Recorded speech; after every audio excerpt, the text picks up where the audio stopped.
Hello friends, नमस्कार। Welcome to excellent classes. इस समय हम इंग्लिश ट्रांसलेशन सीख रहे हैं और टेंस पढ़ रहे हैं। पिछले वीडियोस में मैंने टेंस के द्वारा आपको ट्रांसलेशन करना सिखाया और पिछले वीडियो में हमने प्रेजेंट परफेक्ट टेंस के बारे में पढ़ा डिटेल से।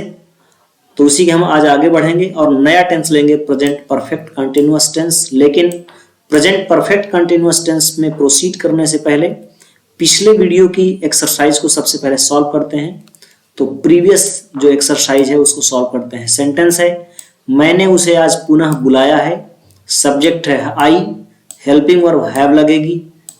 वर्ब की थर्ड फॉर्म कॉल्ड, किसको बुलाया, उसको। ऑब्जेक्ट हो गया हिम। पुनः अगेन, टुडे आज। उन्होंने काम समाप्त कर दिया है। सब्जेक्ट है दे, हेल्पिंग वर्ब हैव। समाप्त करना की अंग्रेजी फिनिश होती है तो थर्ड फॉर्म फिनिश्ड हो जाएगा। कंप्लीट भी लिख सकते हैं आप, कंप्लीटेड। क्या समाप्त कर दिया, काम, द वर्क। वे खिलाड़ी यहां से 7 बजे जा चुके हैं। जाने का काम खत्म हो गया, प्रेजेंट परफेक्ट है। सब्जेक्ट है वे खिलाड़ी, those players. Helping verb have लगेगी क्योंकि प्लूरल है। जाना के अंग्रेजी go, third form gone, go went gone. ठीक है, यहां से फ्रॉम हियर और 7 बजे एट 7 o'clock। जितने बजे कोई कार्य होता है उससे पहले प्रीपोजिशन एट का प्रयोग करते हैं। मेरा छोटा भाई यहाँ 5 वर्ष तक रह चुका है। सब्जेक्ट है मेरा छोटा भाई, my younger brother. Helping verb has लगेगी क्योंकि सिंगुलर है। रहने के अंग्रेजी लिव, थर्ड फॉर्म लिव्ड हो जाएगी। यहाँ हियर 5 वर्ष तक, फॉर 5 years। यहाँ टिल का प्रयोग नहीं कर सकते, ठीक है। 5 वर्ष तक, टिल का अलग मीनिंग होती है, वो मैं आपको आगे बताऊंगा। क्या तुमने अभी तक ताजमहल नहीं देखा है। सब्जेक्ट तुमने है और क्या से प्रारंभ होने वाला वाक्य है तो हेल्पिंग वर्ब सबसे पहले लगेगी हैव, यू के अकॉर्डिंग। ठीक है, हैव यू। और निगेटिव है इसलिए सब्जेक्ट के बाद नॉट लगाएंगे, हैव यू नॉट। मैंने बताया कि हेल्पिंग वर्ब के बाद भी आप नॉट लगा, हैव नॉट यू ऐसा भी लिख सकते हैं। वर्ब की थर्ड फॉर्म सीन, क्या नहीं देखा, ताजमहल, द ताजमहल। अभी तक, सो फार। दूध वाला आज अभी तक क्यों नहीं आया, ये भी इंट्रोगेटिव है, लेकिन इसमें इंट्रोगेटिव जो क्वेश्चन वर्ड है वो बीच में है। सबसे पहले इसी की अंग्रेजी लिखी जाएगी व्हाई। Helping verb has. दूध वाला, द मिल्क मैन। निगेटिव भी है इसलिए नॉट लग जाएगा, नॉट। वर्ब की थर्ड फॉर्म कम। अभी तक, टिल नाउ, आज, टुडे। क्या तुम्हारी पत्नी ने पहले कभी हवाई यात्रा की है। क्या से स्टार्ट है, हेल्पिंग वर्ब लगेगी सबसे पहले हैज। तुम्हारी पत्नी, योर वाइफ। और कभी, ठीक है, इसकी अंग्रेजी एवर होती है। देखिए, कभी नहीं, कभी, हमेशा, पहले ही, इनकी जो अंग्रेजी होती है वो हेल्पिंग वर्ब के तुरंत बाद लिखी जाती है। लेकिन हेल्पिंग वर्ब जो कि पहले लिख लिया हमने तो सब्जेक्ट के बाद ही आ जाएगा एवर। यात्रा करना, ट्रेवल, थर्ड फॉर्म ट्रेवल्ड हो जाएगी। हवाई यात्रा के लिए हम बाई एयर लिखते हैं, पहले, बिफोर। आगे देखिए, अगला सेंटेंस है, इन विद्यार्थियों ने अब तक कितने प्रश्न हल किए हैं। ठीक है, तो कितने प्रश्न हल किए हैं क्वेश्चन है, ठीक है। और कितने क्वेश्चन वर्ड है। मैंने बताया था कि जब क्वेश्चन वर्ड के तुरंत बाद कोई नाउन लिखी होती है तो उसकी अंग्रेजी भी एक साथ लिखते हैं। तो कितने प्रश्न पूरा जो क्वेश्चन वर्ड माना जाएगा। तो क्वेश्चन वर्ड हुआ हाउ मैनी क्वेश्चंस। ठीक है, अब आगे वही हेल्पिंग वर्ब। सब्जेक्ट है इन स्टूडेंट्स, इन विद्यार्थियों ने, दीज स्टूडेंट्स। वर्ब की थर्ड फॉर्म सॉल्व्ड, अब तक, टिल नाउ। तुमने मेरा दिल चुराया है, बहुत ही अच्छा सेंटेंस है, आपके काम का है। सब्जेक्ट है you, helping verb have. Third form चुराना की स्टॉलन, स्टील मीन्स चुराना होता है, स्टील, स्टॉल, स्टॉलन ये होता है। क्या चुराया, मेरा दिल। ऑब्जेक्ट हो गया माई हार्ट। ठीक है, देखिए ये कोई चुराने वाली चीज नहीं है, ये कवियों की कल्पना है, ये काव्य शायरों की भाषा में बोलते हैं। ठीक है, डॉक्टर ने मरीज के लिए नुस्खा लिख दिया है। सब्जेक्ट कौन है, doctor, the doctor. Helping verb has लिखेगी, लगेगी। लिख दिया, रिटन, थर्ड फॉर्म राइट की। क्या लिख दिया, नुस्खा, द प्रिस्क्रिप्शन। ठीक है, किसके लिए, मरीज के लिए, फॉर द पेशेंट। प्रिस्क्रिप्शन माने नुस्खा होता है। प्रिस्क्रिप्शन उसको बोलते हैं जब आप डॉक्टर के पास पर्चा लेके जाते हैं, या जो पर्चा डॉक्टर बनाता है उसमें जो दवाइयां वगैरह लिखता है वो प्रिस्क्रिप्शन होता है। ठीक है, इस बाग के सौंदर्य ने मुझे बड़ा प्रभावित किया है। सब्जेक्ट कौन है? इस बाग का सौंदर्य, क्योंकि प्रभावित करने का काम ये कर रहा है, तो पूरा सब्जेक्ट ये हुआ। The beauty of this garden, ये सब्जेक्ट है। हेल्पिंग वर्ब हैज लगेगी। प्रभावित करना का अंग्रेजी अफेक्ट, तो अफेक्टेड हो जाएगा थर्ड फॉर्म। किसको? मुझे। मच, बड़ा। अगर बहुत ज्यादा प्रभावित किया तो वेरी मच लिखते। दरवाजे को हरा किसने रंग दिया है? सब्जेक्ट है किसने, और यही क्वेश्चन वर्ड है। जब क्वेश्चन वर्ड ही सब्जेक्ट हो तो अफर्मेटिव जैसा ट्रांसलेशन करते हैं। तो सबसे पहले subject who, helping verb has, verb के थर्ड फॉर्म पेंटेड। किसको? दरवाजे को। द डोर कैसा? ग्रीन। मेरे पिताजी ने 50 लाख रुपए में एक फ्लैट खरीदा। Subject my father, helping verb has लगेगी। खरीदना के अंग्रेजी बाई, थर्ड फॉर्म बॉट होती है। Buy, bought, bought. क्या खरीदा? एक फ्लैट, अ फ्लैट। अब बचा क्या? 50 लाख रुपए में, ये अदर वर्ड है। तो फॉर 50 लाख रुपीज। अब यहाँ फॉर क्यों लग गया? इन क्यों नहीं लगा? मैं खरीदा ना 50 लाख रुपए में। कीमत से पहले फॉर का प्रयोग करते हैं जितने कीमत में आप कोई चीज खरीदते हैं, बेचते हैं, ठीक है। तो फॉर याद रखिए। राघव एक चालाक लड़का है, इसलिए उसने कभी मेरी खातिर अपना पैसा खर्च नहीं किया है। दो सेंटेंस है, बहुत बड़ा सेंटेंस, आप देखकर घबराइए नहीं। यहाँ पे दो सेंटेंस है। राघव एक चालाक लड़का है, सिंपल है। इज एम आर का प्रयोग। Raghav is a clever boy, इसलिए कंजंक्शन हो गया सो। यहाँ कॉमा का भी प्रयोग कर सकते हैं, ठीक है। अब सेंटेंस है उसने कभी मेरी खातिर अपना पैसा खर्च नहीं किया है, present perfect tense. He has कभी नहीं के लिए नेवर का प्रयोग, हेल्पिंग वर्ब के बाद। खर्च करना की अंग्रेजी स्पेंड होती है, थर्ड फॉर्म स्पेंट। क्या नहीं खर्च किया? अपना पैसा, हिज मनी, मेरी खातिर या मेरे लिए, फॉर मी। रात में खेलने के लिए आज हमने ताश के पत्ते खरीदे हैं, ठीक है। कोई डिफिकल्ट सेंटेंस नहीं है। टुडे हमने पहले लिख दिया, क्योंकि टुडे, टुमारो, यस्टरडे, नाउ, ये सब पहले सेंटेंस के लिख सकते हैं, ठीक है। सब्जेक्ट है वी, हेल्पिंग वर्ब हैव। खरीदना की थर्ड फॉर्म अभी पीछे भी सेंटेंस में था, बाई की थर्ड फॉर्म बॉट होती है। क्या खरीदा? पत्ते ताश के, कार्ड्स। टू प्ले, खेलने के लिए, एट नाइट, रात में। वैसे ताश के पत्तों की अंग्रेजी होती है प्लेइंग कार्ड्स, लेकिन एवं ओनली कार्ड्स अगर आप लिख रहे हैं खेलने के लिए तो वो इसका मतलब ताश के पत्ते हो जाएगा। मैंने अपने नुकसान के लिए अजय से बदला ले लिया है। तो सब्जेक्ट कौन है? मैं, हेल्पिंग वर्ब हैव। बदला लेना की अंग्रेजी रिवेंज मैंने लिख दिया था आपको, रिवेंज्ड हो जाएगा थर्ड फॉर्म।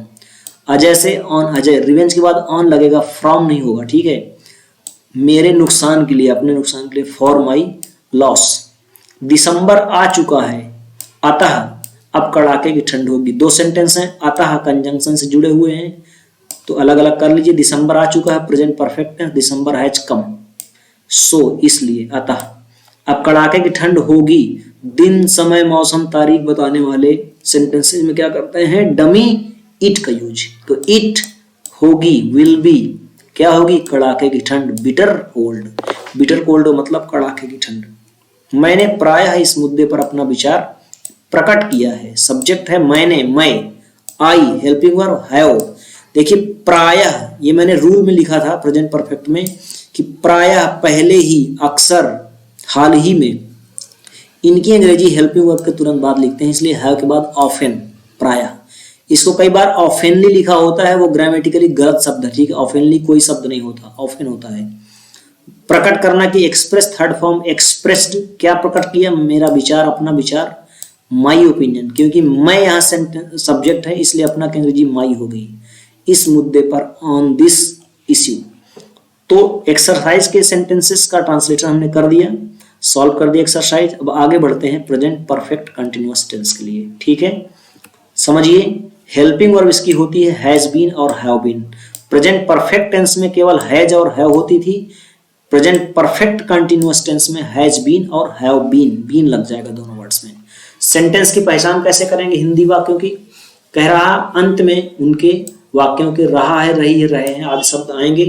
अब आपको कंफ्यूजन होगा कि रहा है, रही है तो प्रेजेंट कंटिन्यूअस में भी आता है। तो कह रहा तथा, तथा माने साथ ही साथ कार्य के प्रारंभ होने का समय भी दिया होगा, ठीक है। अर्थात कार्य के किसी निश्चित या अनिश्चित समय, जो कि पास्ट में होगा, से प्रारंभ होकर अब तक यानी प्रेजेंट में जारी रहने के बारे में पता चलता है। इसको और सरल शब्दों में समझ लें कि एक तो रहा है, रही है, रहे हैं आ गया सेंटेंस में, उससे पहचाना आपने। और प्रेजेंट परफेक्ट कंटिन्यूअस टेंस क्यों होगा? क्योंकि उसमें कार्य के समय होने का, प्रारंभ होने का समय दिया होगा।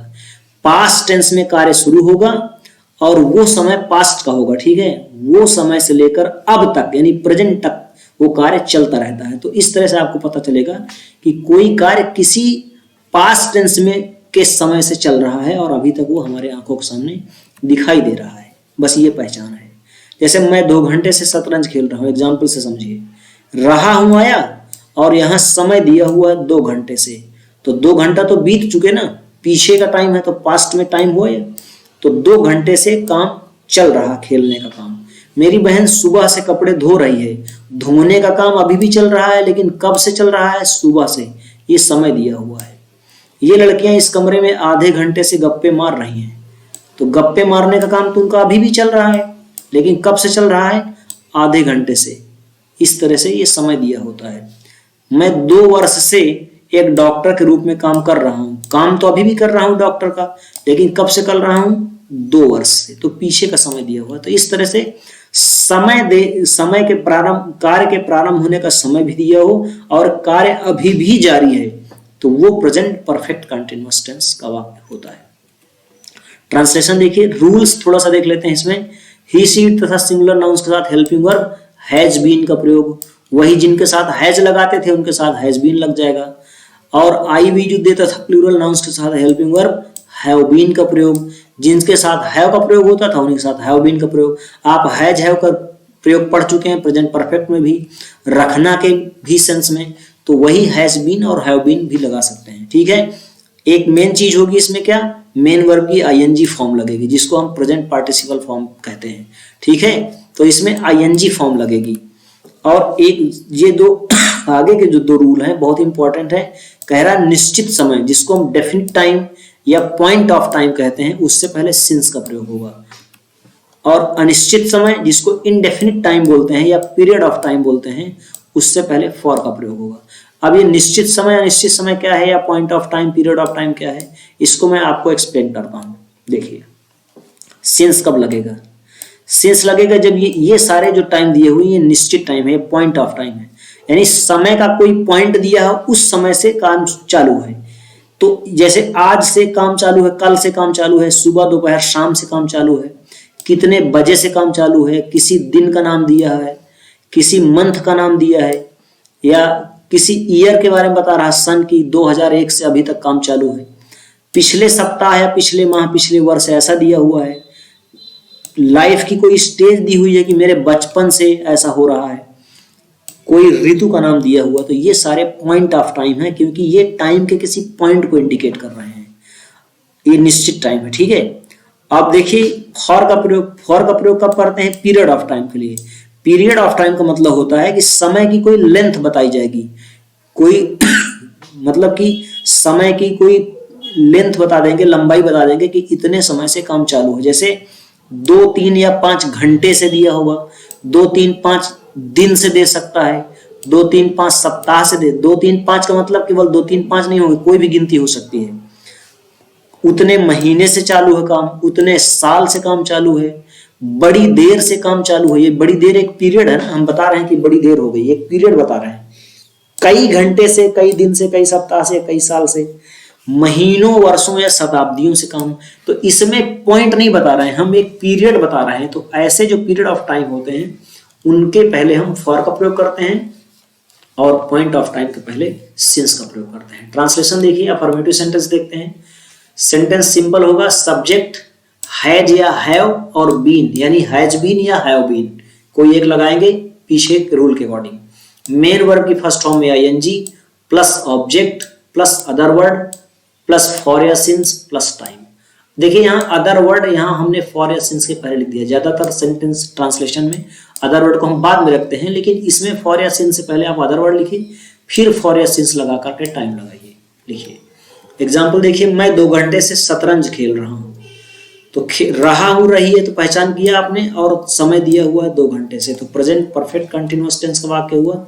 सब्जेक्ट है आई, हेल्पिंग वर्ब हैव बीन लगेगी, वर्ब की फर्स्ट फॉर्म में प्लेइंग क्या खेल रहा हूँ, चेस शतरंज, 2 घंटे से फॉर 2 आवर्स। अब ये फॉर या सिंस का नियम आप समझ गए, ठीक है। मेरी बहन सुबह से कपड़े धो रही है, सब्जेक्ट है my sister, helping verb has been लगेगी, धोना के अंग्रेजी वॉश, वॉशिंग हो जाएगा, क्या धो रही है, ऑब्जेक्ट कपड़े हो गया, क्लॉथ्स, सुबह से सिंस मॉर्निंग। वे कल से एक उपन्यास पढ़ रहे हैं, सब्जेक्ट हुआ they, helping verb have been, verb की फर्स्ट फॉर्म में आईएनजी, रीडिंग क्या पढ़ रहे हैं, एक उपन्यास, अ नॉवेल, कल से सिंस यस्टरडे। सिंस या फॉर का प्रयोग अगर आप समझ गए तो प्रेजेंट परफेक्ट कंटीन्यूअस टेंस के आप मास्टर बन गए।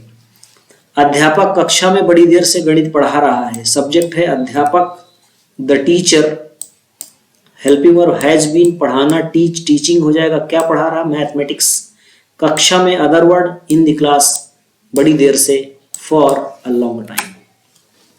आज 3 बजे से बारिश हो रही है, देखिए बारिश हो रही है, रही है और 3 बजे से, present perfect continuous tense. Subject इसमें क्या है नहीं पता, क्योंकि बारिश होना रेन होती है और रेन अपने आप में एक वर्ब है, तो सब्जेक्ट नहीं है, तो डमी इट का यूज आप देखिए, डमी इट मैंने बताया था ना, तो यहाँ पे इट का प्रयोग करते हैं क्योंकि सब्जेक्ट कुछ है नहीं, तो सब्जेक्ट के रूप में इट आ गया, इट के साथ हैज बीन लगेगा क्योंकि ये क्या है, सिंगुलर है, ठीक है। वर्ब की फर्स्ट फॉर्म में आएंगी रेनिंग, 3 बजे से since 3 o'clock today, today other word है, ये यहाँ भी आ सकता है, ठीक है, टुडे सिंस 3 o'clock ऐसा भी लिख सकते थे। आगे देखिए नेगेटिव सेंटेंस, नेगेटिव सेंटेंस में क्या होगा, हैज हैव के बाद नॉट लग जाएगा, बीन उसके बाद आएगा, बाकी सारा वैसा ही सेंटेंस होगा, ठीक है। ये क्यों, जब कभी भी, देखिए मैं आगे के लिए बता रहा हूं, कभी भी किसी भी टेंस में हेल्पिंग वर्ब अगर एक से ज्यादा शब्दों से बनी हुई है हेल्पिंग वर्ब, तो जो भी चेंज होता है, जो भी रूल लगता है, वो फर्स्ट वर्ड के साथ लगता है। क्योंकि helping verb has been 2 word है ना, या हैव बीन में 2 वर्ड है, तो जो भी चेंज करेंगे हम हैज हैव के साथ चेंज करेंगे, इसीलिए यहाँ पे नॉट का प्रयोग हम हैज हैव के बात कर रहे हैं, ना कि बीन के बात कर रहे हैं, बीन अपने जगह रहेगा। एग्जाम्पल देखिए, ये लड़कियां इस कमरे में आधे घंटे से गप्पे नहीं मार रही हैं, सब्जेक्ट है ये लड़कियां, हेल्पिंग वर्ब हैव बीन होगा, दीज गर्ल्स, लेकिन हैव के बाद नॉट लगेगा तो हैव नॉट बीन हो जाएगा। गप्पे मारना मतलब डूइंग गॉसिप, ठीक है, डूइंग गॉसिप, गॉसिप माने गप्पे मारना भी होता है, तो गॉसिपिंग भी लिख सकते हैं, तो डूइंग नहीं लगेगा। फिर इस कमरे में, इन दिस रूम, आधे घंटे से, फॉर हाफ एन आवर, आधा घंटा भी एक पीरियड बता रहा है इसलिए हाफ फॉर लगेगा। तुम पिछले मार्च से इस प्रोजेक्ट पर काम नहीं कर रहे हो, सब्जेक्ट हुआ यू, हैव नॉट बीन हो जाएगा, ठीक है। काम करना, वर्किंग इस प्रोजेक्ट पर, on this project, since last March, point of time इसलिए सिंस लगा। मैं 2 वर्ष एक डॉक्टर के रूप में काम नहीं कर रहा हूं, I have not been working doctor के रूप में एज अ डॉक्टर 2 साल से, फॉर 2 years। पिछली रात से बारिश नहीं हो रही है, अब देखिए बारिश होना वर्ब है तो इसलिए हेल्प, सब्जेक्ट क्या होगा, इट, तो it has not been raining पिछली रात से, सिंस लास्ट नाइट, सिंस लगा क्योंकि last night point of time है। राहुल इस फैक्ट्री में 2001 से दिवाली नहीं मनाता आ रहा है, ये एक अलग तरह का स्ट्रक्चर है, ता आ रहा है, ती आ रही है, तो मनाता रहा, ऐसा भी हो सकता है, ये भी प्रेजेंट परफेक्ट कंटीन्यूअस टेंस के वाक्य होते हैं, कंफ्यूज नहीं होना है, ठीक है। मैं ऐसा कहता जा रहा हूं 4 घंटे से, तो मतलब वो यही है, प्रेजेंट परफेक्ट है। राहुल हैज नॉट बीन, मनाना, सेलिब्रेटिंग क्या, दिवाली, ऑब्जेक्ट हुआ, इस फैक्ट्री में, other word, in this factory, 2001 से, सिंस 2001, ठीक है। अब देखिए इंट्रोगेटिव सेंटेंस, इंट्रोगेटिव सेंटेंस में क्या होगा, सबसे पहले हैज या हैव लगेगा, फिर सब्जेक्ट लगेगा और उसके बाद बीन लगेगा, क्योंकि मैंने अभी बताया ना कि जो 2 शब्द है ना इसमें हेल्पिंग वर्ब में, तो पहला शब्द ही हम सब्जेक्ट के पहले लिखेंगे, बीन अपनी जगह रहेगा, बाकी आगे वही रहेगा, एक और चेंज होगा, ये क्वेश्चन मार्क सेंटेंस क्लास में लगेगा। रूल क्या होगा, क्या से प्रारंभ होने वाले वाक्य को हैज हैव से प्रारंभ करते हैं, एज एबव, जैसा कि ये फॉर्मूला लिखा हुआ है, ये क्या से प्रारंभ होने वाले वाक्य के लिए है। लेकिन अगर दूसरे टाइप का इंट्रोगेटिव सेंटेंस है, व्हाट टाइप जिसको कहते हैं, तो उसमें सबसे पहले क्वेश्चन वर्ड की अंग्रेजी लिखेंगे, बाकी जो है सेंटेंस यही रहेगा, हैज हैव से स्टार्ट होगा, ठीक है। क्या मैं 2 घंटे से शतरंज खेल रहा हूं, एक बार मैं फिर से क्या से प्रारंभ होने वाले वाक्य और सेकंड टाइप के सेंटेंस को बता देता हूँ क्वेश्चन। देखिए, क्या से प्रारंभ होने वाले वाक्य जो होते हैं उनका आंसर यस या नो होता है। तो जरूरी नहीं कि क्या लगा हो। अगर कोई आपसे बोल रहा है कि आप 2 घंटे से काम कर रहे हो या कर रहे हो क्या, तो क्या तो बाद में आ गया, तो इसका मतलब ऐसा नहीं है कि वो क्या से प्रारंभ होने वाला वाक्य। अगर उसका उत्तर हाँ या नहीं है तो यही वाला वाक्य है, तो उसको जो ट्रांसलेट करेंगे वो हेल्पिंग वर्ब से स्टार्ट करेंगे। और अगर क्वेश्चन का उत्तर हाँ या नहीं के अलावा कुछ भी है तो वो सेकंड टाइप का क्वेश्चन होता है। तो उसमें सबसे पहले उसी क्वेश्चन वर्ड की अंग्रेजी लिखी जाती है। तो सबसे पहले हैव लगाएंगे क्योंकि ये क्या से प्रारंभ है, ठीक है। हैव आई बीन, सब्जेक्ट क्या है आई बीन, वर्ब की फर्स्ट फॉर्म में आईएनजी, प्लेइंग क्या खेल रहे हैं चेस 2 घंटे से फॉर 2 आवर्स। क्या वे कल से एक उपन्यास पढ़ रहे हैं। और इनके लिए मैं एक तरीका और बताता हूं, जैसे कभी भी इंट्रोगेटिव सेंटेंस का ट्रांसलेशन नहीं आता आपको या थोड़ा सा डिफिकल्ट लग रहा है तो आप उसका इंट्रोगेटिव जो सेंस देने वाला शब्द है वो हटा दीजिए, यानी क्वेश्चन वर्ड हटा के बिना ऐसे देखिए इसको सेंटेंस को सोचिए। ये क्या लिखा है, वे कल से एक उपन्यास पढ़ रहे हैं। इसका ट्रांसलेशन तो आप कर सकते हैं अफर्मेटिव, दे हैव बीन, ऐसा होगा। तो दे हैव बीन तो अफर्मेटिव हो गया। अब हैव को पहले लिखेंगे तो हैव दे बीन हो जाएगा। ये देखिए have they been reading a novel since yesterday, question mark लगा दिया, इंट्रोगेटिव हो गया। अध्यापक कक्षा में बड़ी देर से क्या पढ़ा रहा है, देखिए क्या पढ़ा रहा है, ये इसका आंसर यस या नो नहीं होगा, ये अलग है। तो इसका मतलब इसकी सबसे पहले अंग्रेजी लिखेंगे हम व्हाट हैज, अब वही ऊपर फॉर्मूले से ले लेंगे, या पहले इसको सोच लीजिए कि अध्यापक कक्षा में बड़ी देर से पढ़ा रहा है तो the teacher has been teaching ऐसा होगा। अब टीचर से पहले हैज लिख दीजिए और उससे पहले क्वेश्चन वर्ड लिख दीजिए, what has the teacher been teaching, ऐसा हो जाएगा। कक्षा में इन द क्लास बड़ी देर से for a long time. Radha 1 सप्ताह से यह स्वेटर क्यों बुन रही है, देखिए क्यों, तो सबसे पहले क्यों की अंग्रेजी लिखेंगे, या मान लीजिए क्यों नहीं है, राधा 1 सप्ताह से स्वेटर बुन रही है, आप इसका ट्रांसलेशन कर लीजिए। तो राधा बुन रही है ना, तो राधा हैज बीन होगा, तो राधा से पहले हैज लिखेंगे तो हैज राधा बीन हो जाएगा। और इस क्यों की अंग्रेजी सबसे पहले लिखेंगे तो व्हाई हैज राधा बीन हो जाएगा। ये देखिए why has Radha been knitting, बुनना की अंग्रेजी निट होती है तो आईएनजी हो गया निटिंग दिस स्वेटर, यह स्वेटर 1 सप्ताह से फॉर अ वीक। निट की अंग्रेजी, ये निट की स्पेलिंग KNIT होती है, आईएनजी लगाया इसमें तो डबल टी हो गया। क्यों डबल टी हो गया, इसके लिए आप मेरा वर्ब चैप्टर पढ़िए, तो उसमें मैंने क्लियर बताया हुआ है कि डबल कब हो जाते हैं कोई लेटर। तुम कितनी देर से किचन में चाय बना रहे हो, देखिए यहां टाइम तो नहीं दिया हुआ है लेकिन रहा है रही आ रहा है, टाइम नहीं दिया हुआ, टाइम जो दिया था उसी को हमने क्वेश्चन बना दिया, ये देखिए, इसलिए इसका मतलब है टाइम दिया हुआ है इसमें, तो ये भी प्रेजेंट परफेक्ट कंटिन्यूअस है और यही क्वेश्चन है। तो कितनी देर से, इसकी अंग्रेजी होती है हाउ लॉन्ग, इसमें फॉर या सिंस की जरूरत नहीं है। वैसे फॉर कुछ लोग लगा देते हैं फॉर हाउ लॉन्ग, लेकिन ऐसा जरूरी नहीं, हाउ लॉन्ग सफिशिएंट है, कितनी देर से। हाउ लॉन्ग ये क्वेश्चन वर्ड हो गया। अब helping of have, you been, बनाना की अंग्रेजी मेक, मेकिंग हो जाएगा, क्या बना रहे हो चाय, इन द किचन, किचन में। अब फॉर या सिंस का काम नहीं है क्योंकि हाउ लॉन्ग का मतलब खुद ही है कितनी देर से। वे कल से क्रिकेट मैच क्यों नहीं देख रहे हैं, इंट्रोगेटिव भी है और नेगेटिव है, सिंपल है, आपने बहुत सारे इस तरह के सेंटेंस देख चुके हैं। सब्जेक्ट या हेल्पिंग वर्ब के बाद नॉट लगा देते हैं, कब, अगर सेंटेंस इंट्रोगेटिव है और नेगेटिव भी है। तो सबसे पहले क्यों की अंग्रेजी लिखेंगे व्हाई, इसके बाद हेल्पिंग वर्ब, सब्जेक्ट दे के बाद नॉट लगा दिया, नॉट बीन। हैव के बाद भी नॉट लिख सकते हैं, हैव नॉट दे बीन, ऐसा भी हो सकता है, ठीक है। देखना की अंग्रेजी watching cricket match, cricket match कल से सिंस यस्टरडे क्वेश्चन मार्क। तो इस तरह से आपने प्रेजेंट परफेक्ट कंटिन्यूअस टेंस के ट्रांसलेशन करना सीख लिया है और मुझे पूरी उम्मीद है कि आपको इजीली ये समझ में आया होगा। नहीं समझ में आया तो 2 बार 3 बार वीडियो देखिए, आपका कॉन्सेप्ट बिल्कुल क्लियर हो जाएगा, ठीक है। अब ये थोड़ा सा मेरी एक रिक्वेस्ट है कि अगर आपने चैनल को अभी तक सब्सक्राइब नहीं किया तो सब्सक्राइब कर लें, हर वीडियो को लाइक भी करें अगर आपको पसंद आता है, और अगर आपको लगता है किसी दूसरे के काम में भी आ जाएगा तो शेयर भी कर दें। जिन लोगों ने मेरे पिछले वीडियोस नहीं देखे हैं वो इस वीडियो की डिस्क्रिप्शन में जाएं, डिस्क्रिप्शन देखें और वहां पे अदर वीडियोस के लिंक दिए हुए हैं, वहां पे आप क्लिक करके पिछले वीडियोस भी देख सकते हैं।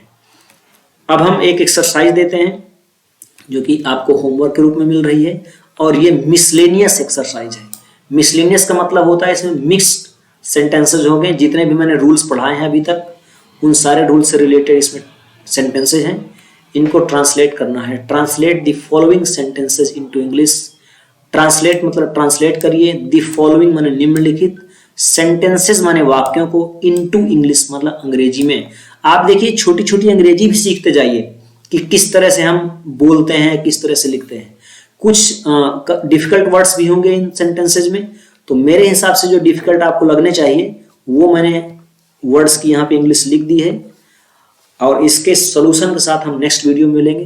Thank you, take care.